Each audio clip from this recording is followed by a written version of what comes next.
Since 2003, this is the Sports Source, East Tennessee's #1 sports talk show. Presented by Pipe Wrench, and by Junk Be Gone, and by the Garza Law Firm.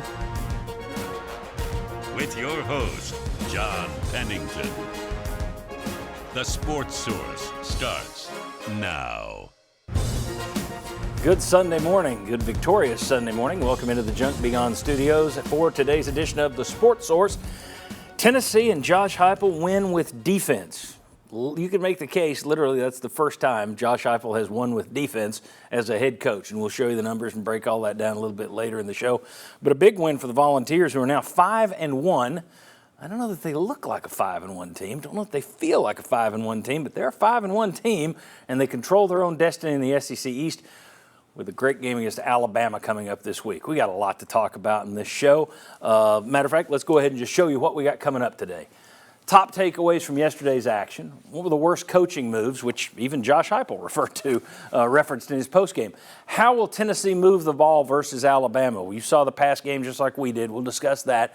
How will Bama attack Tennessee's defense? We'll discuss that. Tennessee's edge versus the Tide. And there is one clear edge Tennessee has in this matchup that we'll discuss. Who'll make the key play if you need one?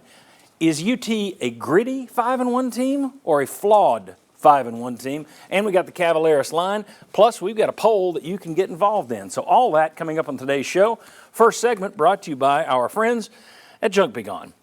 When it comes to home renovation, whether it's inside or outside with your landscaping, there's always a lot of old that has to go out before the new can be brought in or created outside. Let Junk Be Gone carry away all that old stuff for you. I guarantee you'll be glad you turned to them. I always am happy when I call them. They bring the big 15-yard dumpster right to your house. Either their team can load it up for you and carry the big stuff out, or you can do it yourself. Either way, they then haul it away. It's not that expensive. It's very, very affordable. It's easy. It's simple. It's Junk Be Gone. junkbegone.biz. All right. Speaking of easy and simple, let's introduce today's panel. Right here we got Jimmy Himes, and you can read their names at the bottom of the screen. Jimmy Himes right there. Mike Stoll is right here, VFL. Josh Ward right there, VFL. Will Overstreet with us right there. And we're going to talk in this first segment and get your takeaways, so I'll give you time to let that percolate. But first, let me involve the folks at home. We got a poll question for you today, and here's what it is. How are you feeling after that win over Texas A&M? And you only got two options. One, feeling great about the defense, or I'm feeling awful about the offense. Early returns, most people are feeling great about the defense. We'll see if this is a glass half full audience or a glass half empty audience. Defense, offense. Go ahead, use your smartphone, click the QR code there, take a photo of it, snap it, get it in your camera, follow the QR code, and you can vote. Or you can just go to sportsource.tv/polls, and that goes for those of you who watch at sportsource.tv or YouTube online later today. The poll stays open, so you can still go and weigh in on that, and we'll come back and reveal stuff next week if it's interesting. If not, so be it. All right, here we go. Simple segment. Will Overstreet, I start with you. What's your biggest takeaway from yesterday's 20-13 win over Texas A&M? Well, it's halfway through the year, and if we really look at it and we say, what did we see at that first game of the year, and we compare it to now, a lot of it looks very similar. What you would have said after that first game, this is what this team is. Defensive front, awesome. Same here today. Your wide receiver core drops touchdown passes. It's not really a factor. Your running game's great. So a lot of those things, the same exact things you saw in that Virginia game, it's persistent through this year. It's not a lot of change up. So not many times do you see the first game carry over exactly looking like halfway through the year of that.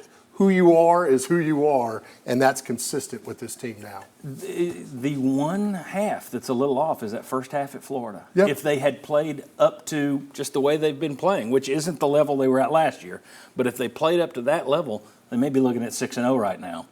Josh, what's your big takeaway? Will mentioned Tennessee's run game being great. It was great against Texas A&M. I'm going to give Tennessee a chance to run against anybody. And when we look ahead to this upcoming week, I know we're going to get to can that happen again? Yeah. But after going for more than 200 rush yards against Texas A&M, I'm going to give Tennessee a chance with Jalen Wright and that running back group to have success on the ground. At the beginning of the season, going back to the opener, Jalen Wright said, everybody's going to eat. We're the best running back room in the country. I don't know if they are, but they are making a case for it. He was well worth the NIL dollars he held out for last year. Jimmy. Line of scrimmage. I thought Tennessee did a really good job controlling the line of scrimmage against a very talented team, a much more talented team than South Carolina. Yeah, you ran for 232 yards against the best run defense in the SEC. You also limited A&M to fewer than 60 yards, and I realize some of that was sacks, but you pressured Max Johnson the whole game, too. Tennessee only had 2 sacks, but the impact and the effect they had on the quarterback was much greater than that number would show. I thought Tennessee controlling the line of scrimmage on offense and defense was a big factor. Tennessee only had 2 sacks, but I don't know that A&M had more than 2 clean pockets the whole game. I mean, they were on him the whole game, as you say. Mike Stoll, what's your big takeaway? So it's like when you were a kid and you saw something really cool for Christmas that you wanted and you wanted and you wanted, and you got it, you opened it up, and it was like, it's okay. That's the passing for Tennessee. You hype Joe Milton, huge arm, good receivers, athletic. It's not that great. I'm disappointed, really, in my takeaway of how Joe Milton has not progressed this year of making decisions, reading, throwing, and then the receivers catching the dang ball. I mean, or getting open, or separating themselves to be open. Yeah. It's that was my takeaway. It's not progressed like you wanted it to. Let's start there, and we'll get back to the defense. Let's get the negative out of the way, and we're going to spend a lot of time talking about offense later. But the pass game, a lot of people, it's the quarterbacks. Everybody's going to blame Milton. Look, I get it. He's slow to process. There was once where I thought it was very telling. Just a short little flip to Dylan Sampson. Catch it, turn, throw. It was catch it, turn. Is that Dylan Sampson? Yeah, that's Dylan Sampson. He's about 10 feet. Okay. It was just that split second late. He doesn't process. But there were times yesterday during the CBS broadcast where they said, well, here's what he's throwing to.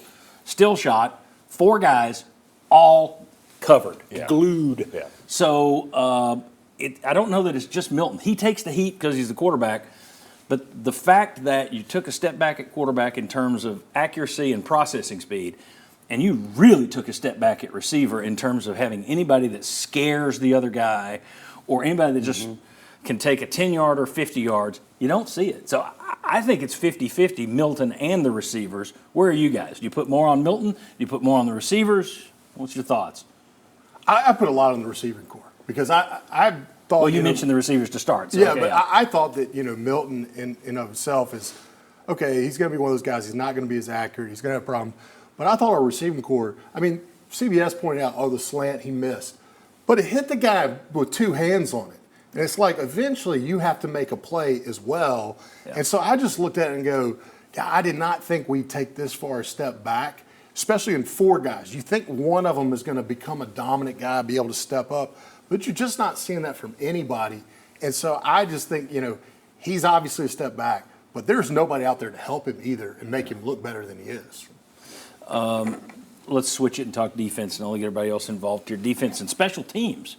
That's where you want it. I mean, there was that the period where Tennessee punts it to the 1, cool for Jackson Ross. It's fielded, couldn't catch it more perfectly. You've seen those bobbled into the end zone. You fall, you drop it. Perfectly played, right at the 1. By D. Williams. And and how many times do you see team gets 3 yards, then they get 3 more yards, and they're out of there, and it's not as – Tennessee they stuffed them. So you're stuck at the 1 for 3 downs. Then the punt, then the return by D. Williams for the touchdown. That was your ball game right there. I mean, that's what flipped it. That's what got the crowd back into it as loud as they were. Thoughts on the defense, because this is the first time we've seen this from a Josh Heupel team. We've seen the defense do well, but the offense still scored 40. Yeah. This is one where the defense kept having to stand up and make the final stop, and they did it. I think they're for real. I remember you asked the question 2 weeks ago, do you feel like the defense could hold up and win a game? And my answer was yes, because I've seen enough at them. That front 7 is really good. And I thought when they lost Keenan Peely, they would take a step back. But they have still played really well. They put constant pressure on the quarterback. Their run defense is really good. I'd put it up there with Texas A&M's run defense. So, yeah, I think this defense is right. And for whatever reason, all of a sudden, the secondary, the last two games, has played really well against South Carolina and against A&M. I think that pass rush and James Pierce And that helped with helps. that a lot. Yeah, that helps. For sure. I agree. I mean, the front seven is really solid, and they put pressure, but also in the run defense, right? They don't give ground, right? They're holding their men, they're shucking them off, they're making the stop right there. So you mentioned that one stop. You know, they gained 2 yards, and then they got hit for a loss, right? So they got knocked back to the half-yard line, and then the quick throw out that didn't get completed. So, you know, that stance right there. But just the way that they're playing physical, they're playing with speed and intensity. I gotta imagine in practices they're just beating the crud out of the offensive line right now because they're so much better than them. Anybody in particular on the offensive line? Let me ask you this, Josh, very quickly. I'm running out of time here, but very quickly.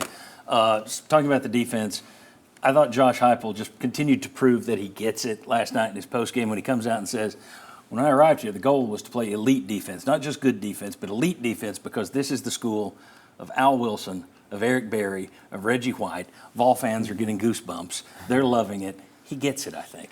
Yeah, he does. And part of that goes back to the recruiting trail, both transfer and recruiting through high school. James Pierce is a guy that they brought in. He was a five-star guy by at least one service for a reason, and he is showing up to be that. They've developed Tyler Barron. At the beginning of the season, Rodney Garner said, Tyler is starting to make that progress. It showed up on the field. They have legit depth up front. And that's why they are what they are on defense. When people were bashing him last year, we ended the season and put up all the numbers and showed Tim Banks was not a problem. Tim Banks was a pretty good coach last year. Tim Banks is showing he's a very good coach this year. All credit to Tim Banks. At the same time, the best move they might have made over there was Rodney Garner. Because on the recruiting trail and what they're getting out of the defensive line, there's a reason that guy has succeeded in the SEC for as long as he has. So kudos to the defense. They really showed up yesterday and proved that, yep, when the chips are down, they can win a game for you now. Let's take a look at some numbers. Speaking of that defense, in Heupel's history as a head coach, that's 5+ years now. I had to go back to the box scores. Heupel had never had a smaller passing total from one of his teams. 100 yards passing yesterday has never been worse than that. Heupel had only had 2 games with fewer total yards in his career. 332 yesterday. He had a couple that were under that. Heupel had only scored fewer points 4 times, fewer than 20.